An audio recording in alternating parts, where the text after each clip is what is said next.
Hi everyone, and welcome to this pastel tutorial on drawing noses. What I first want to discuss is that you try to get the very best paper for doing this, tryout for drawing a nose. I've bought two kinds of console knee tintes. The right one is brownish and the left one is grey.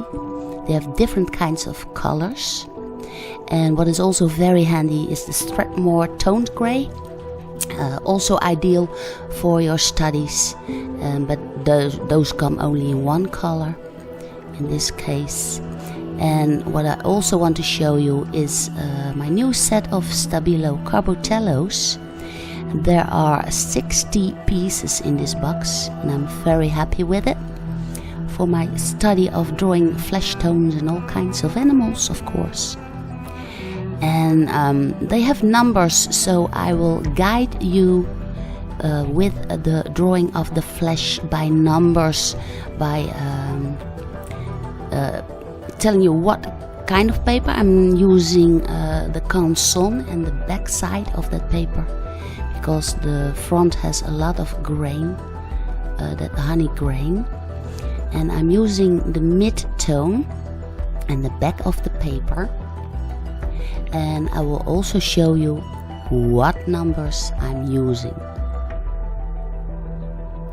Now for the setup, I'm using color 645, and that is a reddish brown. And on the right side, by the way, I will be drawing the same nose but from the side. So I will just concentrate on the left side. Maybe you want to watch later on and then try to also draw the nose from the side. But here we are on the left side, and the setup I'm doing with, in this case, number 645, the reddish brown, and I simply try to put in the tip of the nose, which is the hardest part, because I was struggling with that a lot, and I decided to simply draw 10 noses and get the hang of it. I want that nose to pop off my drawing sheet and make it as realistic as possible, and I'm trying to get the skin tones right. So here I'm shifting to color 640. It's a darker brown, also with a little bit of red underlayment, and I use that for the sharp shadow edges. And what I also try to do is not to press too hard on my pencils. I'm just putting in a thin layer of shadows.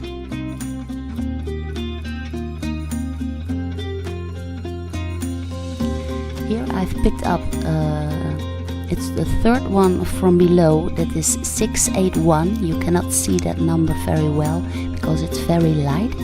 It's the lightest pink in my pastel pencil box, and I use that for the highest parts on the nose.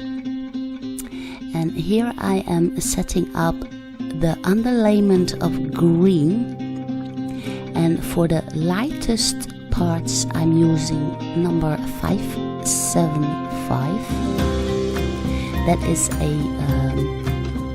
very bright moss green. And for the shadow parts, I'm using 585. That's a dark moss green, and I put that over the color 640. Whereas the color 575, the light green, I have put over the colors 645.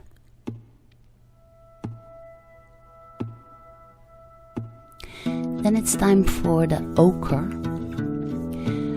The 685 I'm using for putting over the light green parts. And also here I just put in a thin layer over the layers below. so I do not press hard on the pencil.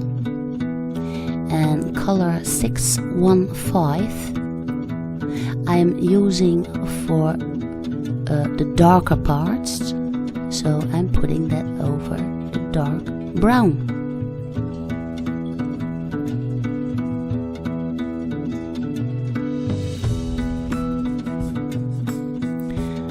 Take a close look, and now it's time for color 681. It's the light pink again, and I'm starting to blend over the green, and I do that on the highest parts of the nose again, so that's the bridge of the nose, the nostrils, and where the nose goes over to the face.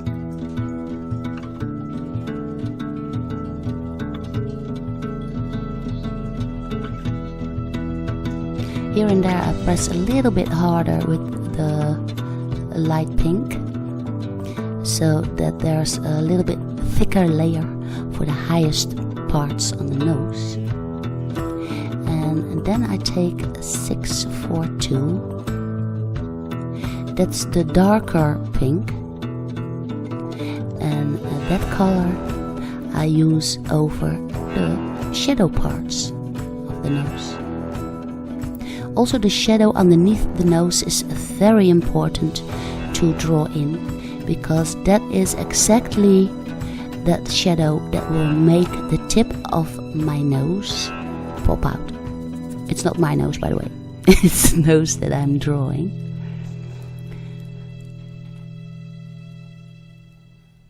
And well, this one I forgot. It's color 635.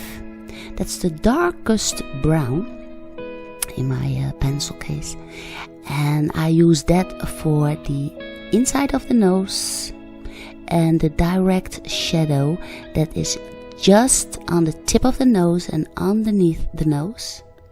And you can see that I really need that for that special 3D effect, a realistic effect.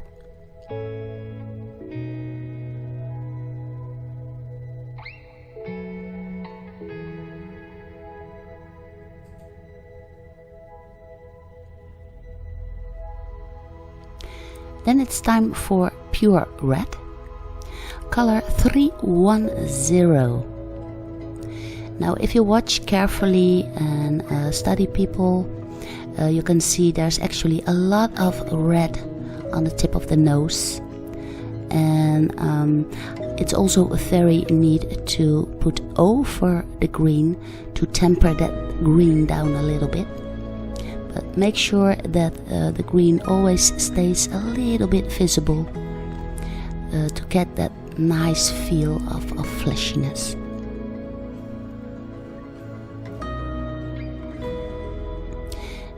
Here I've grabbed the 681 again, the light pink, and I'm kind of using it as a blender stick now, because I have many layers of color pigments now on my drawing sheet, and I can easily blend in the grain and the pigments with that pink.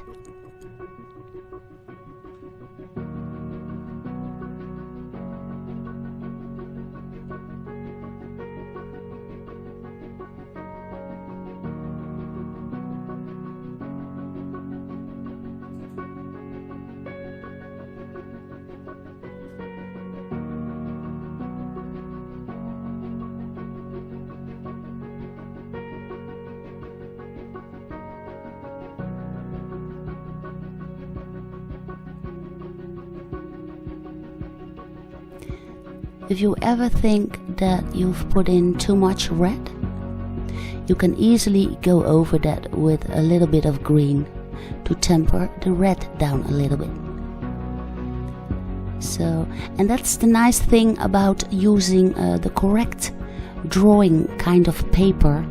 You can keep blending, and here what you can see is I'm using number 100, 100, it's a 100, it's the ivory white, and I use that for the final touch and to get that greasy feel, because the skin is always a little bit greasy.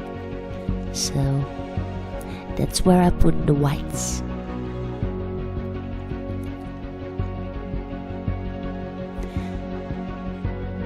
I certainly hope you want to give that a try, and also try the right one, because that one is as good as finished here also.